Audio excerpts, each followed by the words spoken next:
पंचतंत्र की कहानी। अक्लमंद हंस। एक बहुत बड़ा विशाल पेड़ था, उस पर बीसियों हंस रहते थे। उनमें एक बहुत सियाना हंस था, बुद्धिमान और बहुत दूरदर्शी। सब उसका आदर करते, ताऊ कहकर बुलाते थे। एक दिन उसने एक नन्ही सी बेल को पेड़ के तने पर बहुत नीचे लिपटते पाया।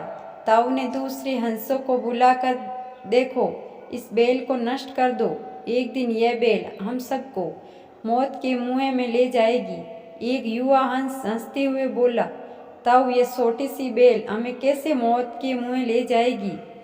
सियाने हंस ने समझाया, आज ये तुम्हें छोटी सी लग रही है, धीरे धीरे ये पेड़ के सारे तने को लपेटा मारकर ऊपर तक आएगी।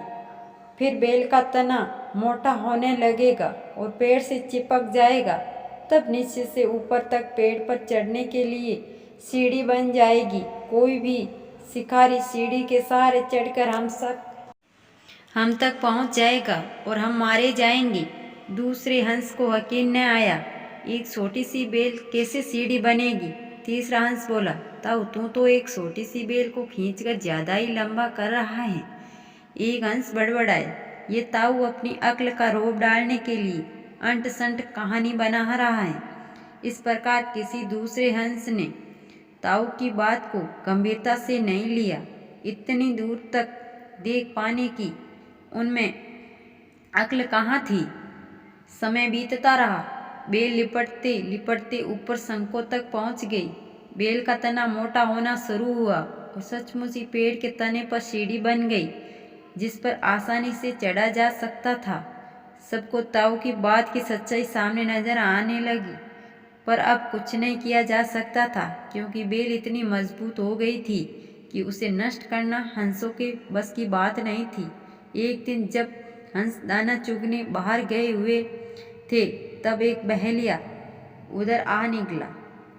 पेड़ पर बनी सीढ़ी को देखते ही उसने पेड़ पर चढ़कर जाल बिछाया और चला गया। सांझ को सारे हंस लौट आए। पेड़ पर उतरे तो बहेलिए के जाल में बुरी तरह फंस गए।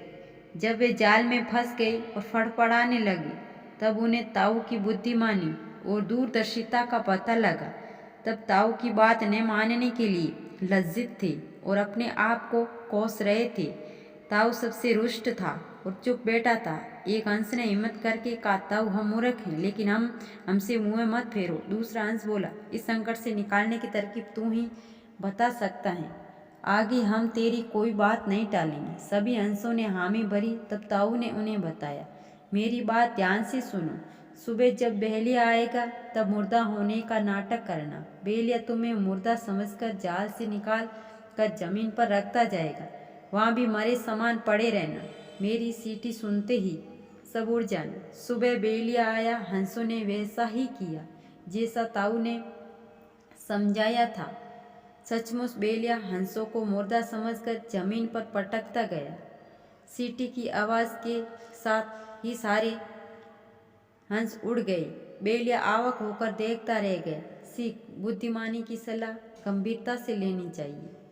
धन्यवाद दोस्तों स्टोरी सुनने के लिए। स्टोरी पसंद आई हो तो प्लीज़ सब्सक्राइब, लाइक, कमेंट जरूर करिएगा प्लीज़।